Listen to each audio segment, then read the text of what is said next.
नमस्कार, सिने जगत की खबरों में आपका स्वागत है। संजीव बोहरपी के निर्देशन में बन रही भोजपुरी फिल्म पीयरी की शूटिंग सफलतापूर्वक संपन्न हुई। IVY एंटरटेनमेंट प्राइवेट लिमिटेड प्रस्तुत in association with Rama Prasad production. निर्माता संदीप सिंह रामा प्रसाद, निर्देशक संजीव बोहरपी, लेखक अरविंद तिवारी, छायांकन समीर सैयद, संगीत ओम झा का है। गीत अरविंद तिवारी प्यारे लाल यादव ने लिखे हैं। संकलन गोविंद दुबे का है। कला अवधेश राय। Creative supervisor Pushpendra Singh Monu.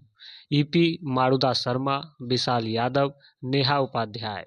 निर्माण प्रबंधक JP। निर्माण व्यवस्थापक आकाश सिंह बिट्टू। सहायक निर्देशक प्रदीप यादव, शिल्पी सोनी।